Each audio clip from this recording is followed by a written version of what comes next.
과학이 있는 곳이면 어디든 찾아간다. 찾아가는 과학 토크쇼 피플 인 사이언스 시작합니다.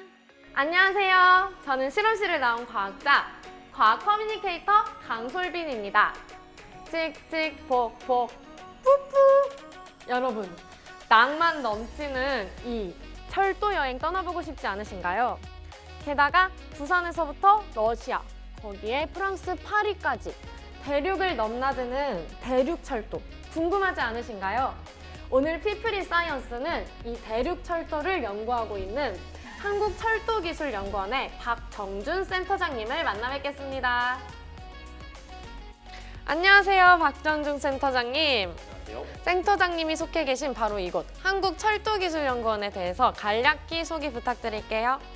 네, 저희 한국철도기술연구원은 1996년 철도청 출연 기관으로 일단 시작되었고요. 지금은 과학기술정보통신부 산하 국가기술연구회 출연기관으로 소속되어 있습니다.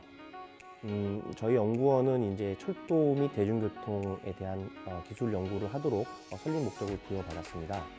특히 저희 연구원의 주요 성과로는 세계 네 번째 속도에 대해 기술을 가지고 있는 해무 고속 열차가 있습니다. 그 외에도 저희 북방철도연구센터에서 개발한 배관 가변 대차 기술 같은 경우는 세계 철도 연맹의 베스트 어워드도 수상한 바 있습니다. 제가 소속된 북방철도연구센터는 남북 및 대륙철도 연결에 대한 핵심 기술을 개발하고 상업 운영에 필요한 기술들을 개발하고 있습니다. 철도 관련해서 굉장히 많은 기술들을 연구하고 계신 것 같아요. 그중에서도 박사님께서는 대륙철도를 연구하고 계신데 좀 특이한 분야신 것 같아요. 어떻게 선택하게 되셨나요? 네, 저는 원래 물류를 전공을 했고요. 그리고 이제 같은 출연 기관인 이제 전자통신연구원에서 한 5년 정도 근무를 하면서 우편 물류에 대한 연구를 하였습니다.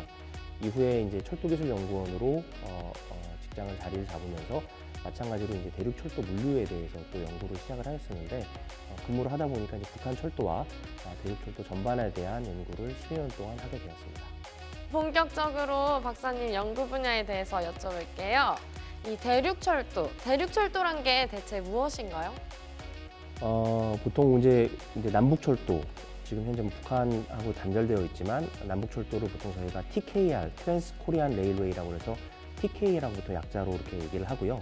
저희와 한반도와 연결된 그 철도는 이제 크게 네 가지가 있는데요. 시베리아와 연결된 TSR, 중국 만주와 연결된 TCR, TMR, 그리고 몽골과 연결된 TMGR의 네 개 노선이 있습니다. 그리고 우선 이제 대륙철도에 대한 속도를 말씀을 드리면 지금 일반적으로 여객 같은 경우에는 한 시속 120km 정도를 보시고 하루에 한 1,500km 정도를 달릴 수가 있습니다. 그래서 블라디보스톡에서부터 모스크바까지 가는데 한 7일 정도 소요가 되고요. 화물은 그거보다 좀 느린 속도인 60km 정도의 속도를 달리게 돼서 한 보름 정도의 시간이 소요된다고 보시면 맞을 것 같습니다.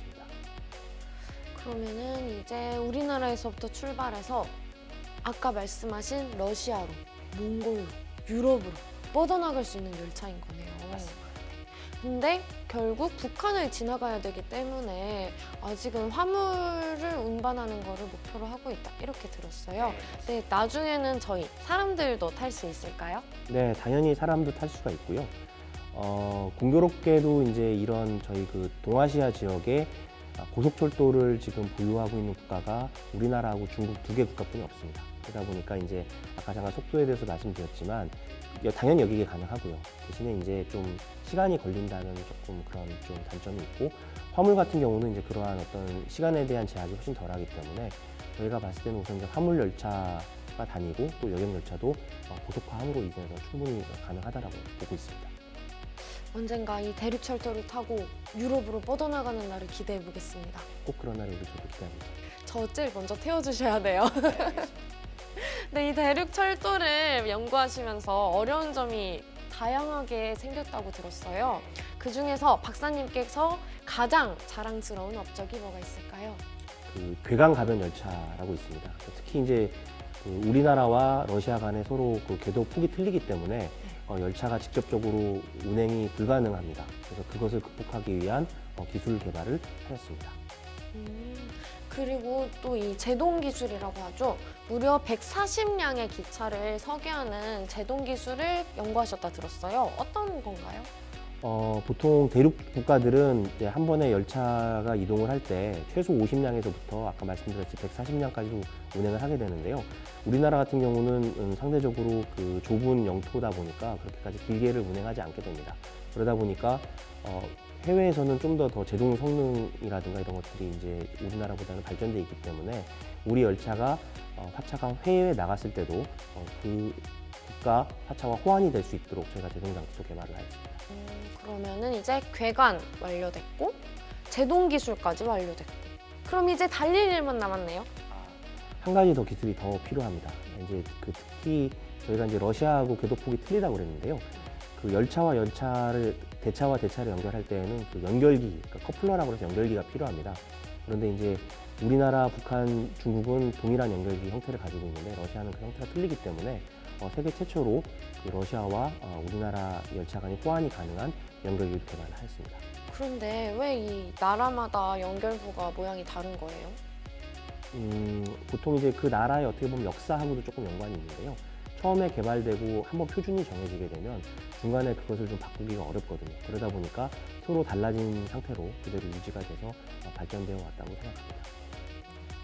그리고 이제 대륙 열차가 해외로 넘어가야 되잖아요. 그래서 이 해외에서 운행하는 거에 효율을 높이기 위해서 인공위성을 이용한 철도 교통에 대한 통신 기술을 연구하고 계시다 들었어요. 어떤 기술인가요? 이 기술도 어떻게 보면 저희가 상당히 도전적으로 연구하고 있는 기술 중에 하나입니다.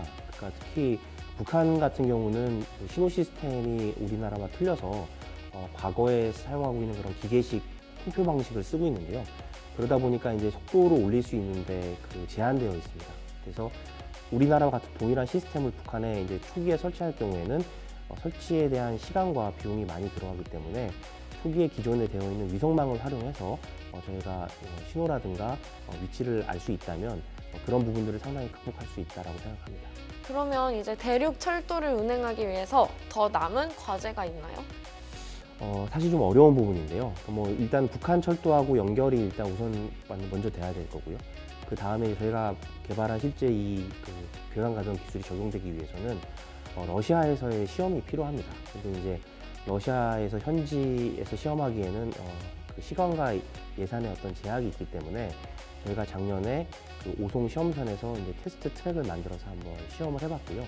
앞으로 이런 부분들이 상용화를 통해서 좀 달릴 수 있는 날이 빨리 왔으면 좋겠습니다. 저도 이 미래의 교통수단들이 너무 기다려져요. 그리고 또 하나의 각광받는 미래 교통수단이죠. 하이퍼튜브. 이 하이퍼튜브는 어떤 열차인가요? 그리고 어떤 힘으로 움직이는 건가요? 잘 아시는 유명하신 분이죠. 앨런 머스크가 처음에 그 하이퍼 루프에 대한 그런 어떤 아이디어를 제시를 했는데 저희는 그것보다 오히려 좀 더 먼저 그런 개념을 연구를 해서 연구 개발을 시작을 하고 있습니다. 그래서 그 하이퍼 튜브 기술 자체는 그 지상의 아진공 튜브 안에서 그런 작은 어떤 발사체, 그러니까 열차에 해당되는 발사체를 쏘므로써 시속 1200km 속도로 달릴 수 있는 그런 신개념의 교통수단이라고 할 수 있습니다. 그래서 이것의 특징은 기본적으로 자기부상의 원리를 이용해서 마찰 없이 달릴 수 있도록 보통 하게 되고요. 그리고 이제 지상에서도 비행기와 동일한 속도를 날릴 수 있도록 여러 가지 그런 안정화 기술들을 토대로 해서 개발 중에 있습니다. 그 자기부상 원리라는 게 조금 어렵게 느껴지는데 좀 쉽게 설명해 주실 수 있나요? 자기부상의 원리는 잘 아시는 것처럼 이제 자석이 같은 극일 경우 서로 이제 반발하는 밀어내는 힘이 있는데요. 그러니까 그런 힘으로 이제 보통 지상에서 부양을 하게 되는데 그 특정 물질에 이제 전기를 공급을 했을 경우 그런 어떤 자석의 성질을 띠게 됩니다. 그런 형태의 말 그대로 자기부상 방식의 어떤 기술이라고 할 수 있습니다. 네, 아까 1200km라고 하셨는데 지금 존재하는 400km의 무려 3배에 달하는 속도인 것 같아요. 이렇게 빠른데 좀 사고가 날 수 있고 위험한 거 아닌가요?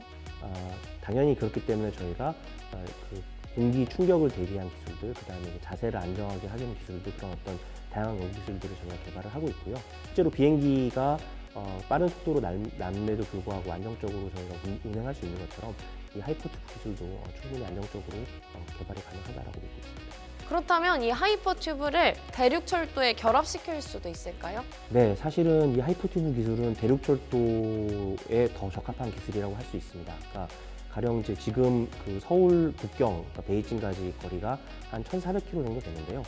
그 지금 KTX로는 한 6시간 정도 걸리게 됩니다.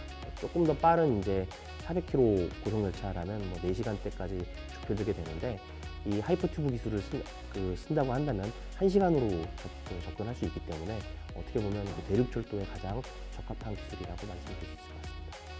그러면 제가 속도가 좀 가늠이 안 돼서 그랬는데 비행기랑 비교했을 때는 뭐가 더 빠른가요? 보통 지금 이제 흔히 타는 그런 여객기 같은 경우가 보통 시속 700km 빠를 경우 그렇게 되는데요. 1200km의 속도는 그 마하 1, 그러니까 전투기가 달릴 수 있는 그런 음속의 영역이기 때문에 훨씬 그 일반 여객기보다 빠르다고 보시면 될 것 같습니다. 그만큼 가격도 비싸질까요?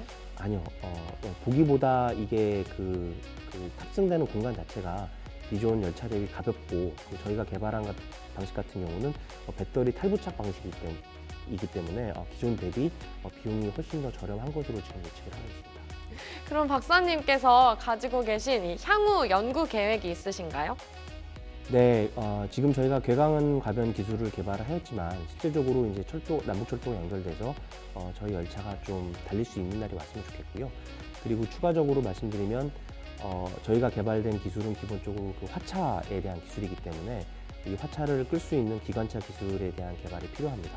그리고 고속 여객 기술도 개발이 된다면 말씀하신 대로 아직 하이퍼튜브가 달리기 전까지 저희가 대륙철도로 연결할 수 있는 어떤 기술들이 완성된다라고 말씀드릴 수 있을 것 같습니다. 저희 피플인 사이언스가 준비한 질문은 여기까지였어요. 그리고 이제 마지막 질문이죠. 박사님에게 과학이란 땡땡이다. 박사님에게 과학이란 무엇인가요?